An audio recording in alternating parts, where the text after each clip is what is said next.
Hello guys, so for today's video, ipapasilip ko sa inyo yung DIY solar setup ng asawa ko. So hindi ko nasabi sa inyo na isa siyang part-time electrician. Char.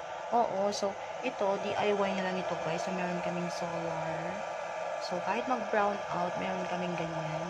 Meron kaming kuryente. So ito lang po siya, napakasimple. Hindi ko alam kung ilang ba yun? Ilang watts ba yun? Yung solar panel na yun. Basta, so, isa lang yung solar panel namin guys, yung sa taas ng bahay. Hindi ko yun mapapakita sa inyo. Soon, ipapakita ko, aakyat ako sa bubong. So, ito siya. Ito yung charge niya ngayon kasi napakainit guys. So, for the meantime, hindi ako gumagamit ng kuryente galing sa kagel ko. Ang ginagamit ko ay yung libreng kuryente galing sa araw. So, ito siya guys. So, meron siyang inverter. Meron siyang mga ganyan, mga ano ba yan, mga switch na ganyan. Tapos meron siyang battery of course. So ayan.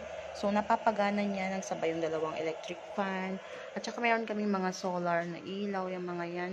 Gumagana ang mga yan guys. So kahit mag-brown out siya, So andyan yung light natin lahat. So yan, gumagana siyang lahat guys. Gumagana lahat. So meron pa sa mga kwarto.